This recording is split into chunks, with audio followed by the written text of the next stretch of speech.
urakoze data ko abamarayika bawe muri iri joro bandinze. Urakoze ko nta ntwaro yacuriwe kundwanya izigera itsinda. Urakoze ko buri mwambi wose naraswagaho ugiye kujya usubira kuwurashe.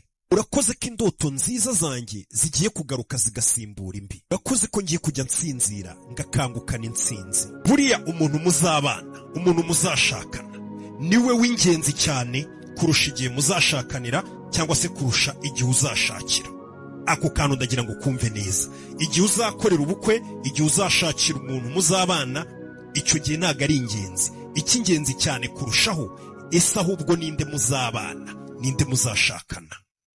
Buriya iyo ushatse umuntu wa nyawe, tuvuga ushatse umugore wa nyawe, ubuzima bwawe burikuba. Ni handi bakubwira ngo buriya muntu yarashatse, cyangwa se kumva aravuga ngo iyo umuntu ashatse atera imbere, ngo ubukungu bwe bwariyongereye, ibyishimo bye, ubuzima mbega buba bwiza. Buriya ushatse umugore wa nyawe, ubuzima bwawe burikuba uko bwanganaga. Mu gihe nanone iyo ushatse umugore utari uwa nyawe, arazana bwa buzima wari usanzwe ufite akabutwika akabushyira hasi. Kubutwika akabushyira hasi simvuze ngo ntabwo utera imbere. Ushobora no kuba ufite amafaranga ariko ubuzima bwawe bwarahagaze burundu. Uzi ko bwahagaze. Wenda twe tukabona ufite amafaranga n'umugore mwiza n'inzu nziza, ariko ubuzima weho ubizi neza ko kuva washaka uwo mugore yameze nk'aho yatwitse ubuzima bwakabushyira hasi. Muri kamere y'abakobwa cyangwa y'abagore, ikintu cya mbere gituma bakwima agaciro cyangwa se baguca amazi ni ukugaragaza ibyiyumviro cyangwa kubereka ibyiyumviro by'uko umukeneye kurusha ibindi bintu byose bibaho, umubuze wanapfa.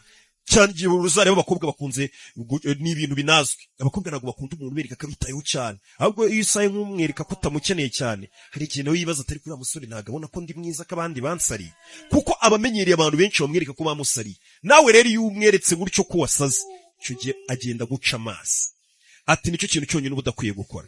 Simply act. Ahubwo does not exist. Ikintu cyonyine nakubwira nubona umuntu atangiye guca amazi cyangwa kukumenyera, igire nkaho uzi ko uwo muntu atabaho. Ariko nanone force it or get mad. Nanone mu gihe ugiye kwereka umukobwa ko ushaka kumwereka ko kuba yaragusuzuguye cyangwa yaraguciye amazi, yagusuzuguye, ntabwo ari ngombwa ngo ubikore umeze nkaho ushaka kubimwereka, ngo ubihatirize ubimwereke. Uya mu gihe ikintu kibi kikubayeho, ntukajye ugenda ngo wicare mu rugo wumva ufite agahinda, wumva yaranwe n'agahinda, wiramante.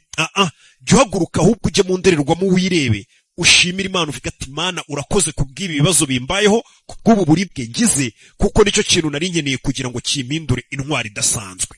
Uno mugabo agakomeza avuga ngo buriya muzajya ubona uhuye n'uburibwe muri iyi si, bijye bikunezeza ushimira Imana, kuko uburibwe nicyo kintu cya mbere cy'ingenzi gituma umugabo aba umugabo nyamugabo. Kuko kuri iyi si turiho, bivuga ko iyi si turiho, ubundi umugabo ubuzima bwe bwose ngo buba ari intambara. Uyu mugabo ntukajye ugira umuntu n'umwe amarangamutima yawe mbega agenda ngafataho cyane cyangwa se ngo mwishyiremo bikabije, kuko abantu barahinduka. Ku buryo wa muntu witaga inshuti yawe magara, umunsi umwe mu nkuru ukajya ubona ni umuntu utazi, mbega mukamera nk'aho mutanaziranye. Ugomba kwitoza kuba intwari yawe. Nibagufasha ni byiza, nibatagufasha wigira urenganya ngo uvuge ngo abantu nibabi ntibagufasha. Menya ko ubwo nyine ari wowe ugomba kwikura mu bibazo urimo. Kora cyane ugerageze kugera ku ntego zawe. Uko uzagenda uzamuka mu nzego cyangwa se witeza imbere, nibwo uzabona ko abantu batangira kugenda bakubaha, banagukunda bitewe n'ibikorwa byawe nk'umugabo. Buriya nimba uzi ko hari udusore twinshi tw'uduhungu njya mbona hano tuzi ngo bazadukundira ngo kari utubogari reka. Nimba uzi ko uri umugabo, uravutse uri umugabo, uzakundirwa ibikorwa byawe gusa, ni nabyo bizakubahisha. Nibagufasha ni byiza, ariko baho utiteguye kuzigera ufashwa.